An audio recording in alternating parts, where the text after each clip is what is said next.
Greetings, everyone, and welcome to today's exciting seminar on Silica Aerogel greenhouse sheets for Mars, the Moon, and beyond. Our renowned speaker today is Professor Robin Wordsworth from the Department of Earth and Planetary Sciences at Harvard University. Give a brief introduction. 2 years ago, in 2019, Robin and researchers published a study with a link in the description that was entitled Enabling Martian Habitability with Silica Airgel via the solid state greenhouse effect. Just read it a few times, and I feel like this study really stuck out and holds incredible potential to make life multiplanetary. So without further ado, Robin, you have the floor. Excellent. Thank you for that nice introduction, Kole, and good to be here, everybody. Let me just share screen so you can see my slides. Oh, I think, Kole, you need to enable screen sharing. Oh, yes. Okay, here we go. Can everyone see the slides okay? Excellent. Yep.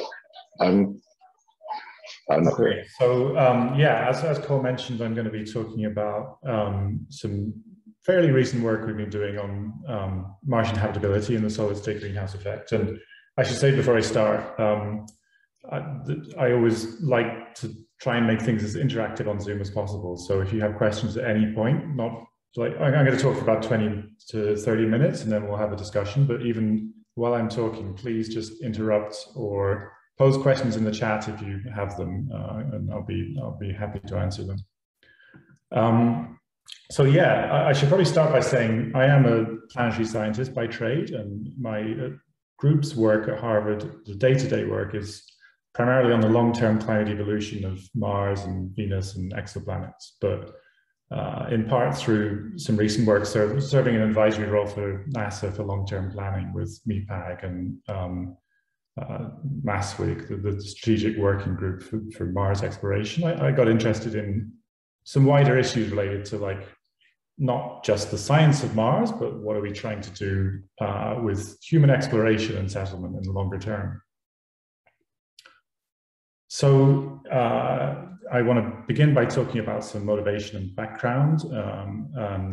Then I'll discuss the theory of this solid state greenhouse effect, which was the original motivation for the study.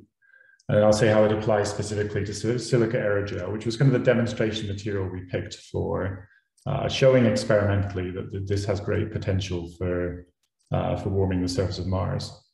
I'll then show some numerical simulations that we did to explore its properties further, and then talk about unresolved problems and future directions, because I think we all know this is all of these on this topic, all of these kind of studies are just the very beginning, and so there's so much more to be done in this area, which I think will be fun to talk about. Okay, so sort of background and primer, and this may be familiar to lots of you here already, but just so that we're all on the same page, Mars's climate today would be classed as inhospitable to life, but in the distant past it underwent episodes where it had surface lakes and rivers. And so the background to this slide is an artist's impression of Gale Crater, where the Curiosity rover would be operating at, that shows pretty conclusive evidence for habitable surface conditions. And by habitable, we mean habitable to microbial Earth-like life. Jezero Crater is the location where the Perseverance rover has just landed, and this has this beautifully preserved river delta, which is more indication that Mars once had bodies of water standing on the surface for long periods where life could have been present. Of course, today things are not quite like that. The atmospheric pressure on average is about 600 pascals, varies with the seasons, but it's predominantly CO2 with trace amounts of water and oxygen and carbon monoxide. The climate's dominated by this seasonal CO2 sublimation from the polar caps, and there's regional and global dust storms, and also high levels of cosmic ray and UV irradiation at the surface. Mean surface temperatures around 214 Kelvin, which is like a minus 60 Celsius. Please don't ask me to convert it to Fahrenheit. I could never do Fahrenheit. But there's large seasonal variations, but it's a pretty cold and inhospitable place. So nonetheless, it's, aside from Earth, perhaps the most hospitable target in the solar system. And for this reason, for a long time, it's been a favorite target for exploration. So NASA have plans to put humans back on Mars in the 2030s. And as I think pretty much everyone knows, there is some private space agencies, well, really one private space agency that plans to do so even sooner. And the timelines are very unclear, but I think it's exciting that there's, again, this increasing interest in getting humans to Mars in a short time frame. And once humans land on Mars, they're going to need to produce fuel and food, plastics and other resources. And biological synthesis is a pretty compelling strategy for at least some of these, as has been argued recently in this paper. But even just kind of independently of this, I think it's exciting to explore how we could make the surface of Mars habitable to organic life in a kind of general way that's both robust and low tech. And hopefully what I mean by low tech will become clear throughout this presentation. But I'm definitely not by any means the only person to think this. And the broad topic of Mars terraforming has been exciting to many people for many decades. This is, again, something that SpaceX in particular are actively using as a way to generate excitement about going to Mars. And often it kind of focuses around the idea that we can somehow make Mars like a second Earth. And so one of the most concrete proposals for how you could do this was put forward in the early 1990s by Chris McKay and colleagues. And they made quite a specific argument, which is that you could add CFCs, which is sort of super powerful greenhouse gases, to the Martian atmosphere. So you produce them industrially, you put them in the atmosphere, and that would cause, they argued, a runaway greenhouse effect of the CO2, where basically all of the polar caps sublimate and that carbon dioxide goes into the atmosphere, and you reinflate it and make Mars warm. And it's a pretty elegant idea. There's a kind of really neat concept in there, but there is a problem, which is that we now know that there's not enough CO2 in the polar caps and regolith for it to work. And of course, it's a very, very long-term project and long-term strategy. So it would require large industrial space on the surface. There are ways you could augment the atmosphere beyond what's just in the polar caps, but in any situation, you're talking about a very long-term endeavor indeed. So we got interested in this a few years ago and sort of took a different slant at it, to decide to take a kind of fresh approach. And one of the things we drew inspiration from was a phenomenon that occurs naturally on the Martian surface today. And this is known as the solid state greenhouse effect. So the solid state greenhouse effect basically happens when you have solar radiation coming down into some layer of some material, which is translucent, but very insulating in the thermal. And so what that means is that the sun's rays get trapped below a certain depth, and they heat that layer. But then, because of the insulating properties of the material above that, you get a very strong greenhouse effect. This is thought to be the reason for the formation of these rather enigmatic dark spots that we see on the poles of Mars today. And sort of, you can see a small image of here in the bottom right, and then a much larger view here. The idea being that, so there's CO2 ice where you have solar radiation coming in and causing intense local warming, and then it causes a kind of geyser-like effect where dust, which is the dark material here, gets deposited on the surface seasonally. And there's been some theoretical work done on how this solid state greenhouse effect behaves.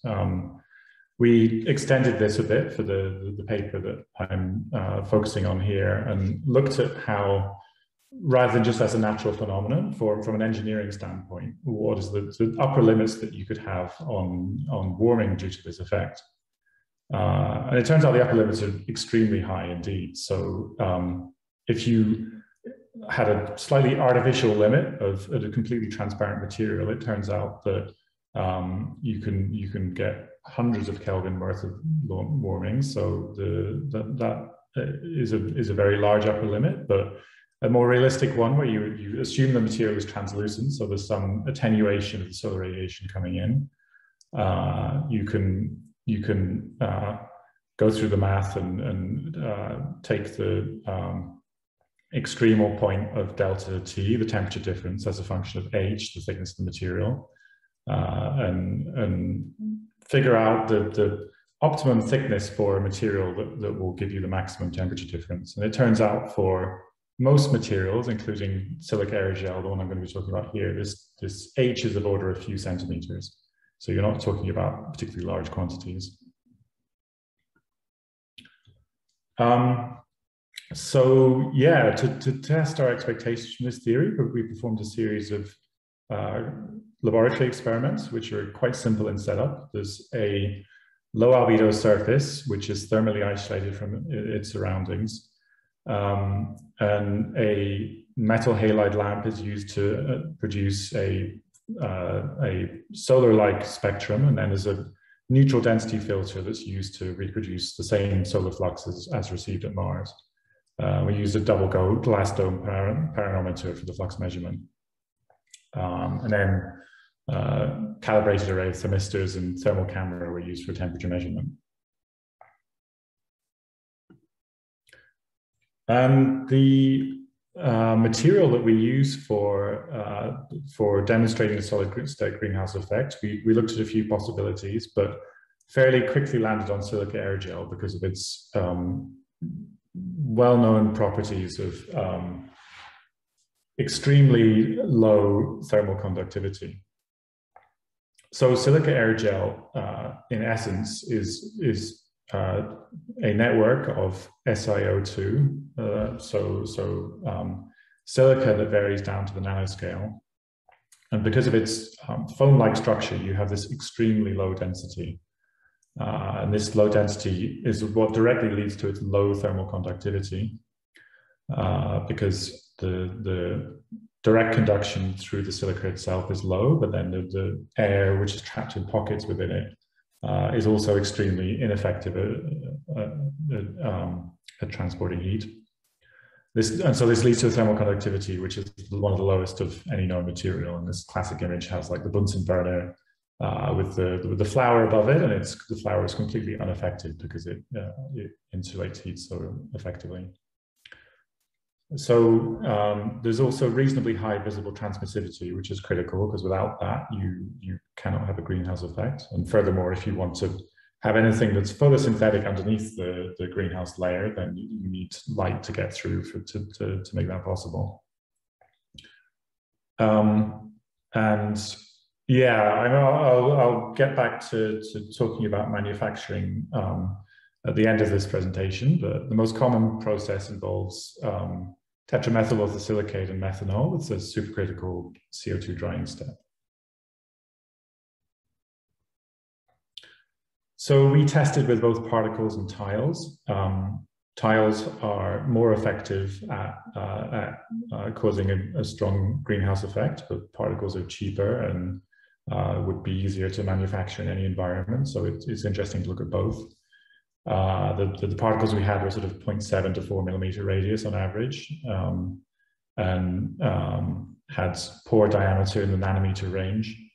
And we measured their attenuation rate in the visible and their thermal conductivities and compared that with the tiles. And so you can see that the tiles are both better at transmitting visible light and slightly more thermally insulating. And there's just two images on the right here for comparison.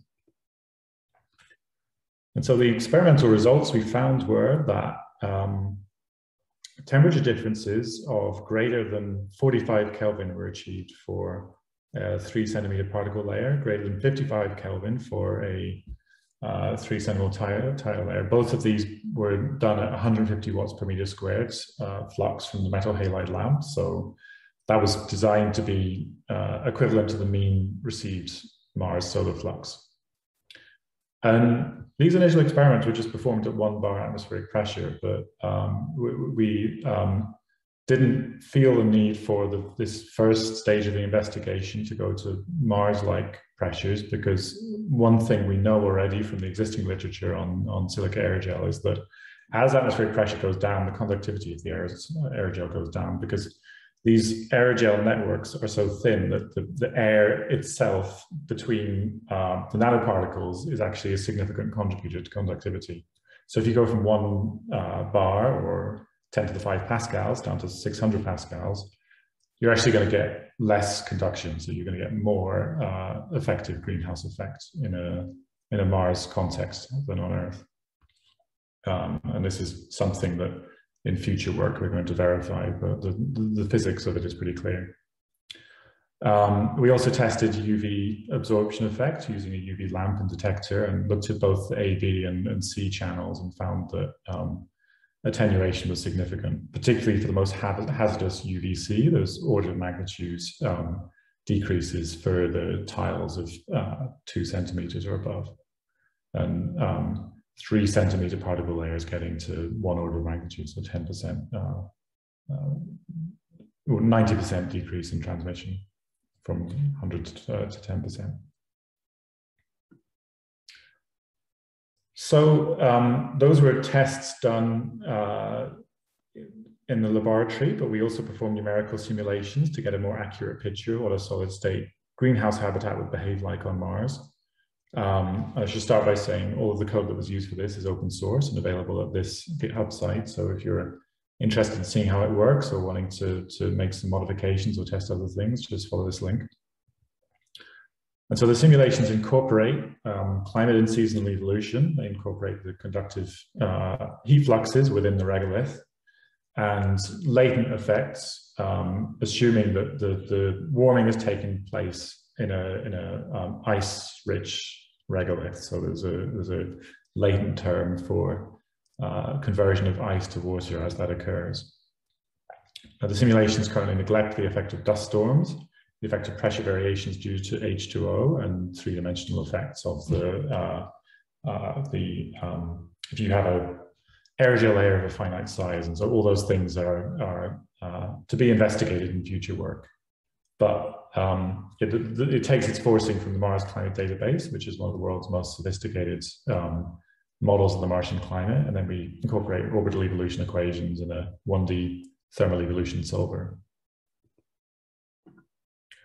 And for the simulation, we had to choose a specific site on the Martian surface. And there's a few different places one could consider, but really the considerations for a site where you would want to create a warm surface habitat are very similar to considerations for where you would want human exploration in the first place. And there's been NASA have organized landing site workshops and the like on this fairly recently. One of the key spots that is of most interest is Arabia Terra and Deuteronomus Mensae in particular. The reason for this is that at Deuteronomus Mensae, you're close enough to the equator that you have a pretty high solar flux. There's relatively low dust deposition during storm events, but you're also ice rich. So there's pretty clear evidence that there's ice either at the surface or under a thin layer of regolith in this region. So very compelling place to think about Martian habitats.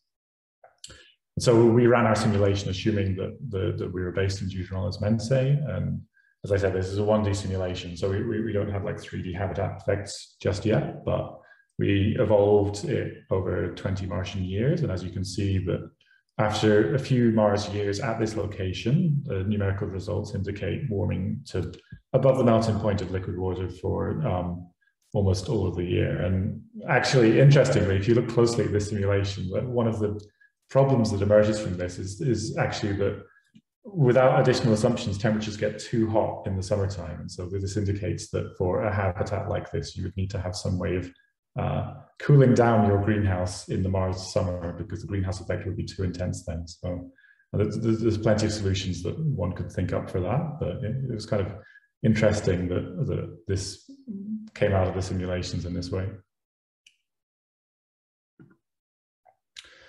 Okay, so I think, you know, it's important to emphasize this is like one thing that we've looked at, and we think it's pretty significant because it removes the two largest, or two of the largest impediments to Martian habitability, the freezing surface temperatures and the high UV fluxes. But there's plenty of additional challenges that remain. So some of these are pressure effects from changing temperature that changes the H2O partial pressure, and there's then a pressure differential that has to be dealt with either by modifying the aerogel with say, organics to have increased robustness, or having additional layers of transparent polymers to give structural stability. Dust deposition is a concern, just as it is for photovoltaics and other things on the surface of Mars. Nutrient availability and regolith toxicity are both concerns for growing biomass on the Martian surface.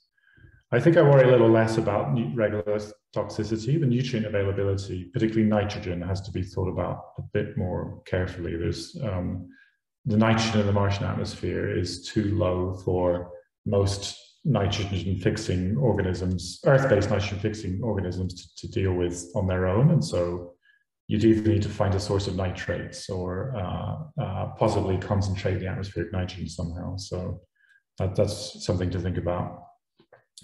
Surface manufacturing techniques, I think, is an interesting challenge, and I'll say a bit more about that next. And then there's also planetary protection, and this is a real concern, and it's something that is being talked about at high levels in MEPAG and other places, but it's really something when we're excited about and thinking about Martian settlement, we have to consider carefully. Okay, so I think this is really a fun bit, is thinking about how we go about obtaining or manufacturing aerogels on Mars, and in a way this is a subset of the entire challenge of development of a Martian long-term Martian settlement. Is like, how do you achieve self-sustainability, because anything you take from you get from Earth is going to be incredibly expensive, so having closed loop systems as much as possible, as early as possible, is critical. So, you know, aerogel per unit, it's incredibly low density, so per unit volume, there's it's maybe more effective to transport than some other things, but nonetheless, direct delivery from Earth would be unsustainable in the long term. The first thing you could think about would be in situ industrial manufacture, which in a similar way to on Earth today. And we didn't get into a detailed feasibility study on this. I think there are some advantages on Mars. One of them is that the atmosphere is CO2 dominated, so you have a ready source of CO2 for supercritical drying.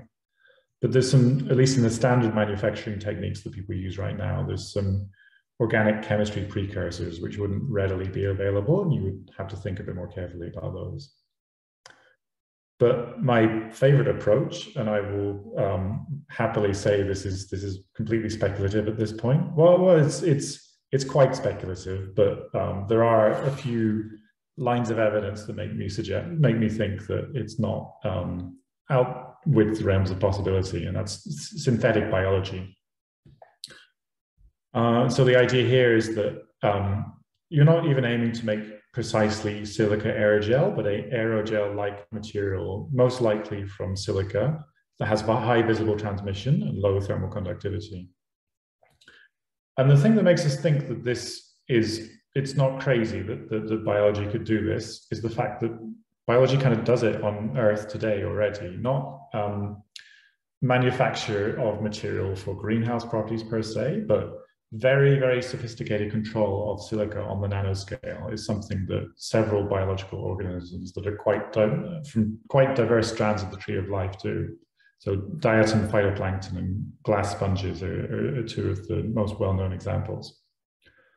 The figure in the bottom right here is a couple of images of diatoms, which have incredibly diverse structures in Earth oceans. And there's a pretty wide literature on Earth of the amazing properties of organisms that use these materials in different contexts now. And there's actually even been work on genetic engineering of biological nanomaterials by modification of diatoms.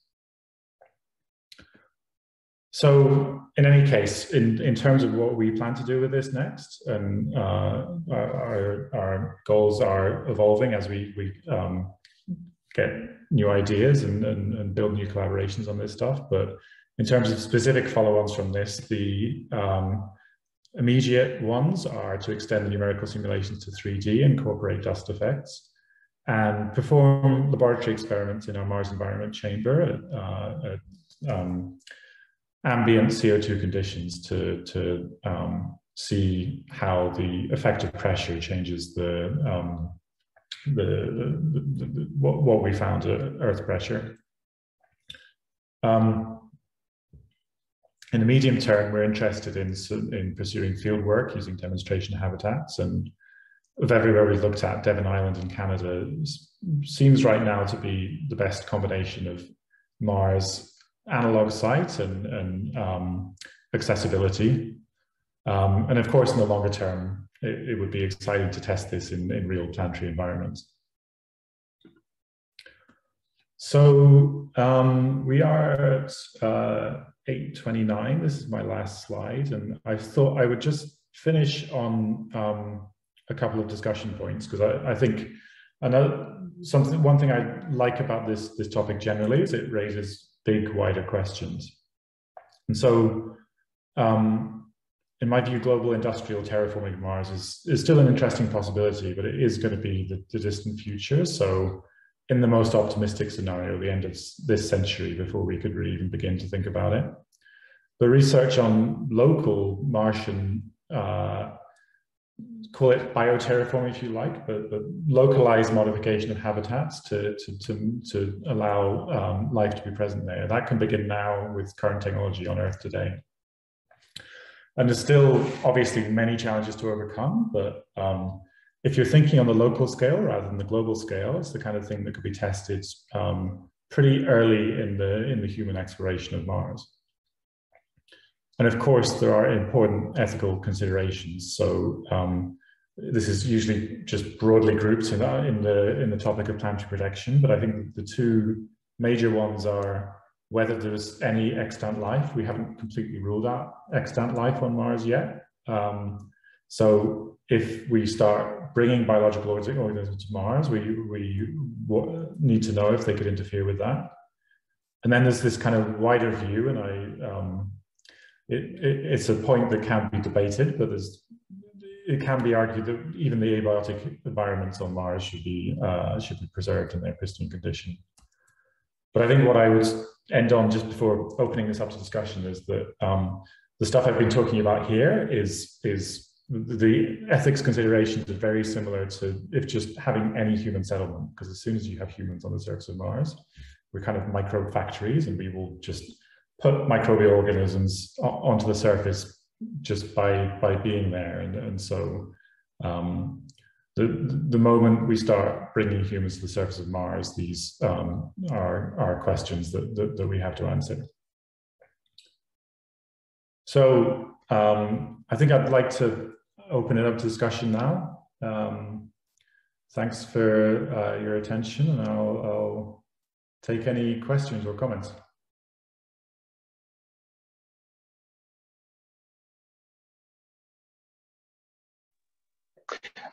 So I have a question. This is Simon Lobdell. I got the chance to attend the first Mars University sessions, and we had a lot of similar discussions. And this technique definitely came up as sort of one of the root technologies. And my particular interest in it was the idea of using it as a water extraction technique.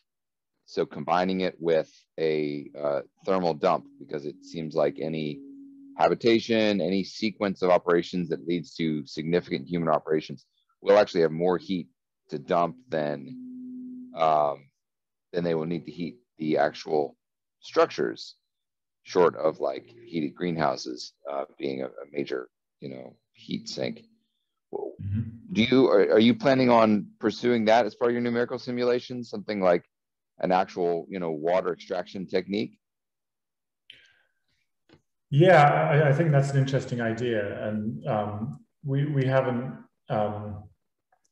pursued in detail like the kind of logistics of how that would compare to sort of mechanical drilling or some of the other techniques that are being looked at by some of the organizations like JPL and private companies working with them. But it's definitely an interesting idea. Yeah, you would need to think about if it would be necessary to raise temperatures to completely melt the water, or just warm up the ice to soften it, and then have make it more mechanically pliable. I think there's a few different directions you could take that kind of approach. So yeah, we have no immediate plans to do that modeling, but that's an interesting possible application. Yeah, Simon and I were discussing, we were quite excited about that application, and we'd be interested in collaborating and developing the research around that, especially as it would be, a passive method, really almost require no power. And I think, I don't know, it might make sense to have some kind of portable silica aerogel sheet, you move around to water ice regions. Yeah, I mean, and I think any consideration where you're taking a very practical approach and you're using this for heating a human habitat or ice extraction or anything like that, then the economic concerns are always what you have to start focusing on, and it's a comparison with photovoltaics and then electrical heating, or if you have a nuclear reactor or something like that, what the energy budget and cost for that would compare with this kind of passively based technique. But it's such a kind of low-tech method that part of what interests us with this approach generally is that if you can start to build closed-loop systems on the surface of Mars, which don't require things that require sophisticated manufacturing and like high purity semiconductors for photovoltaics and so on, then there's a lot of interesting potential for that. I had a follow-on question. Daniel Tompkins, faculty with MarsU for Mars Agriculture. And what would happen to you showed that graph there over time, over years. What would happen to the water that would be present in there at 1 to 3%? Is the aerogel matrix, water vapor permeable, or would there have to be another layer added to it? Yeah, that's interesting hydrophobic properties for liquid water, but I don't know about water vapor. I think that's a great question, and what's happening in those simulations is that we're not allowing the water to escape. But if it was just a pure layer of silica aerogel, it is porous, and most effective modern aerogels are hydrophobic, but nonetheless, you would just from the pressure effect, there would be transport of water vapor outwards, and so you would need to combine it with an impermeable polymer layer, or have some other type of solution for containing the water within the heated region. And so there's I think the pressure concern after temperature and UV is one of the most significant ones for surface habitation and surface growing of biomass like algae on Mars. You can always think about just digging subsurface habitats and pressurizing things beneath meters of regolith, but the fact that the Martian atmosphere is at 600 pascals means you really have to think about the H2O triple point, and contributions of the pressure with temperature as soon as you have water in the system are gonna fluctuate quite a lot because of Clausius-Clapeyron. Thank you. So yeah, imagine to enable the cyanobacteria and photosynthetic life underneath the aerogels, we might need to, also increase the pressure with and pump and filter in more nitrogen and oxygen beneath the aerogel. So the pressure and compression tests with aerogel seem key too, and kind of a key question about how much pressure and oxygen could be retained underneath the aerogel sheet.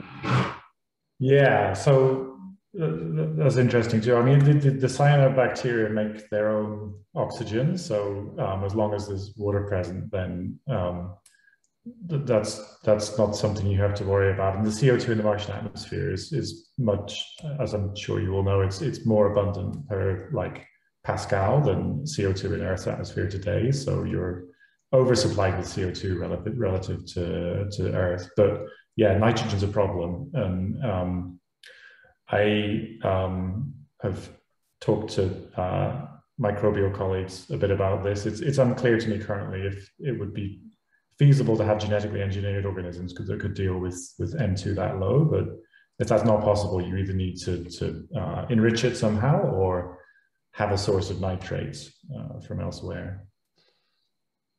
On the issue of compressive strength for aerogel versus tensile strength, would you imagine it being a critical kind of foundation layer used for kind of light structures, but obviously not heavyweight structures? But is there a certain application that you would use it as an underlayment in certain circumstances? Yeah, I mean, so the aerogel we're working with in the experiments, the sort of standard silica aerogel, if you like, is pretty fragile stuff. But it's interesting because it's a very active area of solid state physics and material science right now, and that there's been aerogel developed which have pretty impressive compressive and tensile strength qualities. And so there's usually trade-offs, like the stronger, if you intersperse the aerogel with polymers to increase strength, you usually decrease its transmissibility of light. But there's a lot of active work on this, and we actually have a collaboration going now with the aerogel manufacturing company in Japan that's got some of the sort of state-of-the-art aerogel in terms of both material properties and transmission. And so as things stand right now with standard aerogel, that would not have enough material strength to really build anything out of. You would have to intersperse it with other materials, but more developed forms of it, I think, would have potential to do that. And then the very simplest solution is you just have transparent material sandwiching the aerogel layer that itself is strong enough to give you structural stability. I guess one more question at the micro level. On the diurnal cycle, you showed kind of a year-long cycle. I remember a conversation with Michael Heck about the emissivity on the surface there, and how quickly you can lose heat during the Martian night.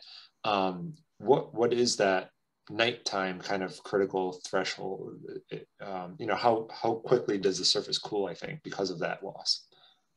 Yeah, so the Martian atmosphere is pretty thin, so you're not too far off sigma T to the 4 to space. You've got some absorption by the CO2 50 micron band, and you stay a bit warmer if you've got dust in the atmosphere. Of course, you've got other problems if you've got a global dust storm going on, so that's not something you want to rely on. But it cools pretty quickly, and then the key thing is really what the heat capacity of your surface is. And so aerogel itself, the heat capacity is small, but if you had a layer beneath that where ice or water was present and there was a relatively small amount of mixing, you're pretty quickly going to be able to sustain temperatures throughout the Martian night.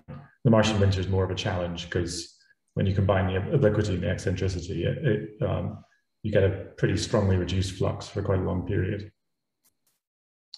Okay, so those temperatures are maintained through the nighttime at about, just guessing on that chart, but about by year 2 to 8 approximately. You're starting to get during the summer months nighttime temperatures maintaining above freezing. Even sooner than that, because in the simulations we assume that once a layer of water forms, it's mixing, and so just like in a lake on Earth, if you have convection, then you have to cool the whole layer of water to the freezing point before freezing at the surface begins. And so, yeah, the Martian nights I don't think are the key worry. It's the Martian winter that's going to be more challenging. And you could imagine like seasonal habitats and the like, but that's something that also requires further investigation. So I have a question about your Devon Island aspirations. What are you planning on taking out there as an analog? What sort of experiments are you interested in running out there?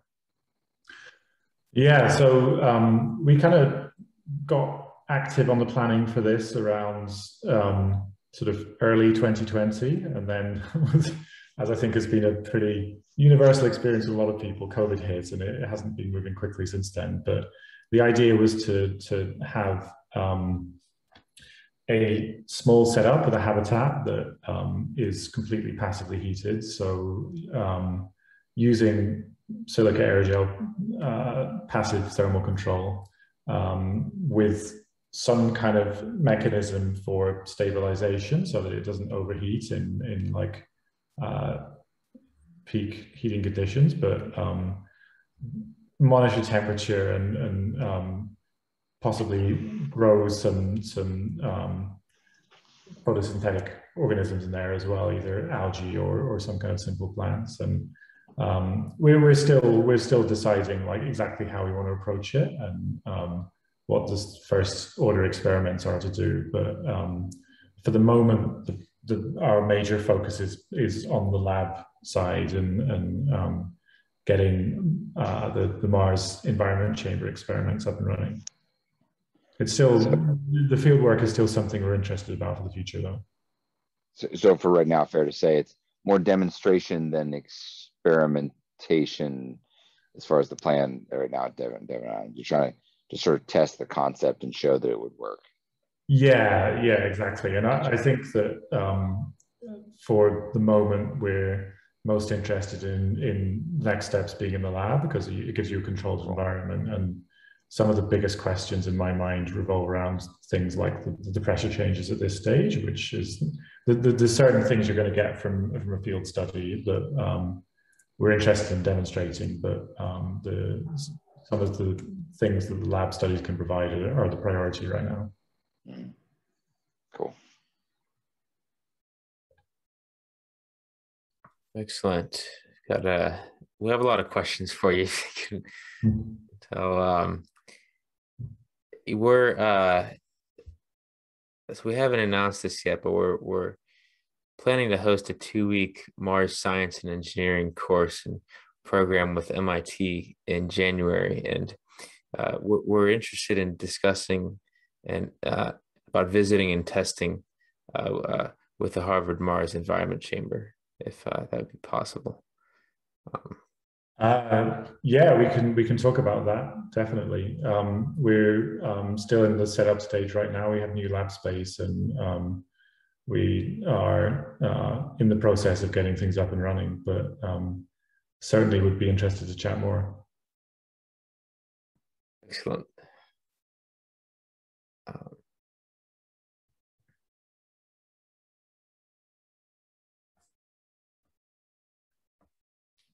Well, I was also wondering, so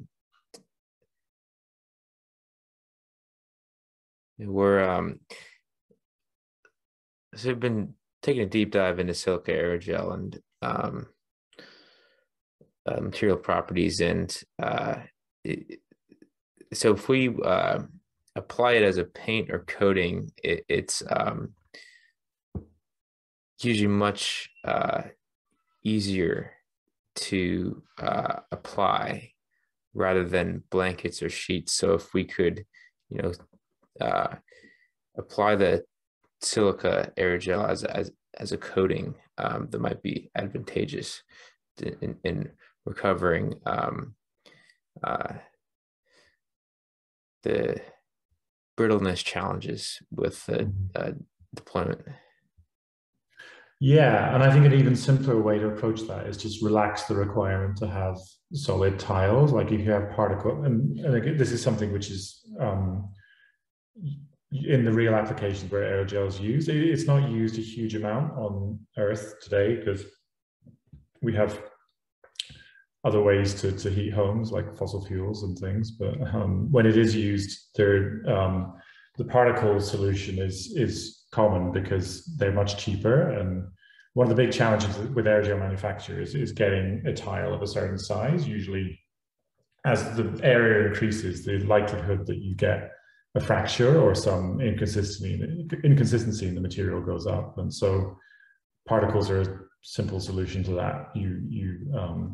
It's much easier and cheaper to make silica aerogel if you only require each block to be on the millimeter scale. And so your transmissivity goes down a bit, so you don't get quite as much warming. But you could imagine a solution where you have a layer that like traps particles in specific regions, and then if you have another thin coating on top of that, that could be pretty effective.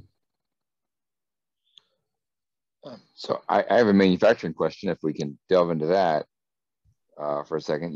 In your slides, you gave and I admit I know nothing about the way aerogels are really manufactured. I've never seen a facility where it's done. But it looked as if the hydrogel drying was the key step to really get the density right. You think, similar to how you were saying, the low air pressure will probably help you as far as the thermal characteristics? Do you think in lower gravity the manufacturing will be notably different and result in a lower density aerogel as well? Or do you think that that's kind of unrelated and that's just about crystalline structures? Yeah, good question. And we were coming at this from a planetary science viewpoint, so we're by no means experts on this either. But I spoke to some materials scientists there was a Sol Gel conference in Moscow that we presented this stuff at a while back, and there was some debate about the way that gravity would affect manufacture. And so I think it would be interesting to work that out systematically. The challenge with aerogels is like to get to the hydrogel stage is usually pretty straightforward, but at least as long as you have the correct organic precursors. But then what you need to do is convert it from a hydrogel to an aerogel without causing irreversible damage to the silica nanostructure. And if it dries too rapidly, then you will have interstitial pressure buildup that fractures your network. And so the reason that there is this CO2 supercritical drying step is it's a way of flushing out the organic solvent and then slowly venting to ambient and bringing the pressure down to whatever level your atmosphere is at without fracturing it. And so, yeah, how that plays out in different gravity, I wouldn't be able to answer right now, but I think it would be an interesting thing to look at. I had a question. You had mentioned UV attenuation. Will that lead to degradation? You know, it's kind of a double-edged sword. You want to block that UV, but then if you're absorbing it, you often get degradation along with that. I was curious if you had run any tests regarding that. Yeah, we haven't run any long-term tests, and I think it would be good to do so. When it's pure silica aerogel, at least, I would hazard a guess that it's going to be more robust, certainly more robust than organics or anything where you've got an OH bond and you can like photolyze and release hydrogen and like change the structure of long organic molecules or anything like that. But I think that's the kind of thing that would also need long-term tests in the lab. We could actually do that now. It might be interesting to look at. It's probably something we should add to the docket. Yes, we're interested in collaborating, definitely. Great. Go for it, Simon. And normally, in my mind, electrical conductivity and thermal conductivity go hand in hand. Do you find that there's any unique characteristics like of the silica aerogels that maybe are not widely reported in the literature? Things like electrical conductivity, or you were referencing quite a bit of a lot of activity as far as gas, water vapor, which kind of that makes a lot of sense. But what other properties are you most interested in silica aerogels? You're referring to some colleagues of yours that are looking at creating some metamaterials that have quite a bit more structural strength or anything like that. Yeah, we haven't been fixed just on silica aerogels in this line of investigation, and we're definitely thinking about other materials for other purposes. I would say I have a special interest in materials that could be manufactured biologically in general, just because of a kind of philosophical perspective that, like, the more stuff that you can self-assemble on Mars in situ, the easier things are going to be. Anything that requires big, expensive industrial facilities for manufacturing is going to be a challenge, and anything that can ultimately be manufactured organically is going to be much more effective. But yeah, I haven't thought much about electrical conductivity. I guess you would need to think about the application for that. The silica aerogel has mainly been used for its thermal properties in the past, and the solid state greenhouse effect, it was sort of understood that you could use it for passive heating in buildings on Earth for quite some time, but not in the specific context of the solid state greenhouse, and not in the way that there's like a direct analogy between what's occurring at the Martian poles with CO2 and what you could achieve with this material.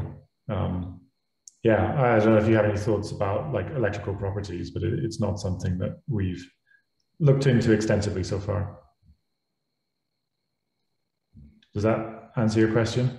Yeah. I mostly I'm a civil engineer, so thinking it in terms of building properties. What are the other building? If you integrate it in as a major part of a structure like a greenhouse, what are the other implications of that? That's all I was thinking about. Kind of going along with that, I was wondering if there have been any recent efforts in kind of large-scale adoption of aerogel in certain applications. Are there any use cases where they're looking to use this on kind of the square kilometer level scale for, any like mine remediation? Who knows what kind of use it would be for. I was just curious if there was a large-scale Earth application. Yeah, our TM factory collaborators, that's certainly something they are pushing for and we would be very excited about. I think the challenge on Earth is the cost of manufacture still, and also the fact that we have heating solutions that are cheaper, and so fossil fuel burning primarily, but there's competition with photovoltaics as well, even if you want to go completely clean energy. And honestly, I think even on Mars, that's something, if you're doing a sort of cost benefit analysis and you're thinking about human settlement specifically, like photovoltaics with electrical heating of a settlement versus using silica aerogels, there's kind of strengths and weaknesses of both approach. And our primary interest when we were first pursuing this is like, what's the minimal unit you would need to make a habitable environment for any kind of life on Mars? So it wasn't specifically on the human question. But if you are really thinking about building human habitats, then you need to compare what aerogel can give you in terms of passive heating with a more conventional approach of like PV with subsurface habitats or nuclear reactor or something like that. I think there's an interesting cost-benefit analysis to be done on that. So you're saying there's no banana plantations in Siberia being planned right now? Not so far, but I will let you know if I hear about them.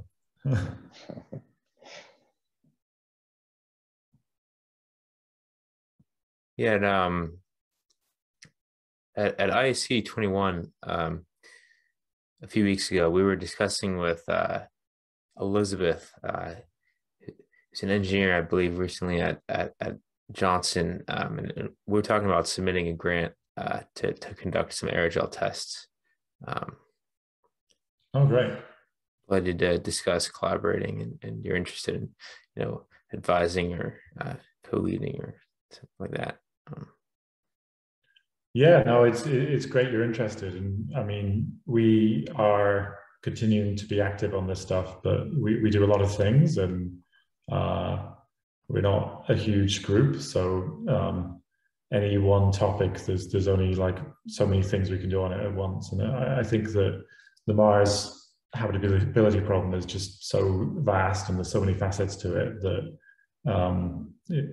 it's kind of an exciting time to be working on it. Like, everything's new, and each stone you turn over, there's more questions that emerge with that. So the more folks who are interested, the better, really.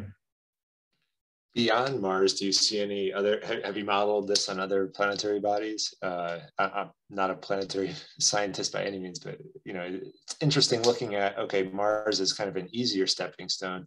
What would this do in probably not lunar, probably, I don't know where it would have an application there, but on other bodies, does this, is this widely applicable, to a certain threshold? Do you need some minimum flux and some minimum, planetary heat body, and what are those thresholds? Yeah, we certainly thought about it. And I mean, if you take the real theoretical limit of this effect, it's, as I hinted at in that theory slide, it's kind of crazy how warm you can expect things to get. So if you really assume the limit of a transparent material, which is thermally insulating by some amount, it's basically just where you draw the line in between short wave and long wave, and you're completely truncating the Planck function in long wave. And you can do a back of the envelope calculation and show that if it's at a sort of typical separation for silica-like material, you get up to like 700 Kelvin or something like that with Mars-like fluxes. And of course, that's not realistic, because all materials are translucent or scattering to some degree. But I think it shows that the potential for using this only advances as you make materials more and more effective. And so you could absolutely imagine outer solar system applications if you were able to go beyond Silica Airgel to material with even more favorable properties. So basically, Pluto has a chance of warming up again. Perhaps one day. It seems like one of the leading technologies for terraforming and para-terraforming. Yeah, well, we like I said, we started on this because I really like the 90s papers on terraforming. I think they're really creative and interesting, but it just like it to me is like, I really like thinking about things that could be implemented in our lifetimes. And so anything that involves global atmospheric modification is on a timescale which is very long, in my opinion. And so it's fun to think about things that are a bit more implementable on the short term. You had referenced the term bioterraforming. I thought that was really great. Para-terraforming being kind of covering, right, the surface area, and then I'd never heard the term bioterraforming before, so that was really cool to throw in there. On the application side, Oh, I forgot my question. Now, let's see here. Let me try to remember where I was at. Wrote down a whole list here of questions.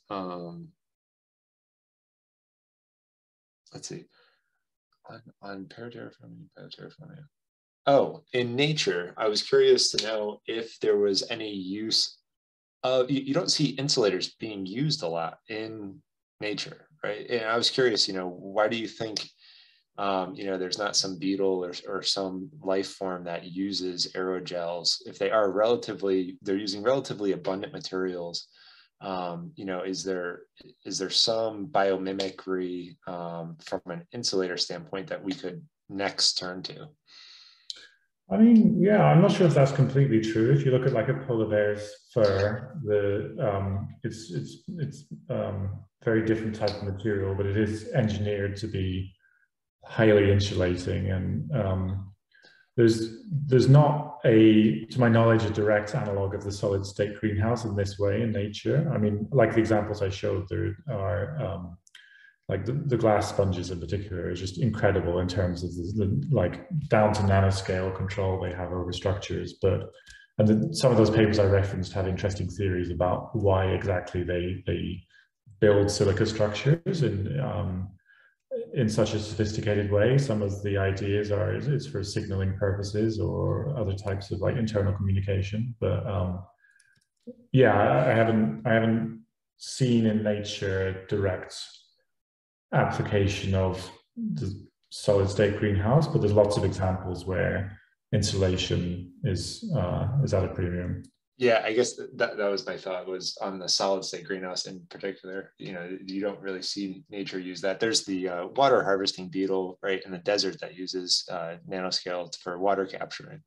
But outside of that, it was interesting to think of that there's not a biomimicry around this per se. It's like nature's close to it, and it's been close to it for a really long time, right? Diatoms are relatively ancient, yet they, but even from a survival standpoint, right? You have, a lot of these extremophiles are on, are kind of right at the threshold for surviving. And you would think that they would use some of this to thermally insulate themselves, from their surroundings to a certain extent. But yeah, I mean, I guess part of the problem is that if you're small, it's harder to thermally regulate because your heat capacity is so low. And in addition, if you're aqueous, then none of this works because you have to, the aero part of aerogel is important. If it's a hydrogel, then the thermal conductivity is still high because the water, instead of having a liquid instead of air in the nanopore network, changes it from being highly insulating to pretty conductive. Yeah, I'm always surprised when people think, bioorganisms, they can't, or microorganisms, can't survive to temperatures 140 or 150 degrees Fahrenheit. And it's, that's a common surface material in nature. You look at, the surface temperature of a rock out in a desert or something like that, you're at those thresholds. So these extremophiles are, they do have to survive those high temperatures in extreme environments. And not many people think of, how, especially for like panspermia and stuff, right? How do these things survive, being, transported to and from different planetary bodies? And, those are kind of, the surface conditions can be that extreme. So. Mm-hmm. And well, as a planetary scientist, maybe you'll have the answer to this one. But did diatoms ever exist in a like as a land-bearing creature? I thought that are they exclusively ocean and water? They're marine organisms, and they're actually they evolved fairly recently. They evolved in the Phanerozoic, so they're ancient compared to humans, but certainly not compared to other forms of microbial life.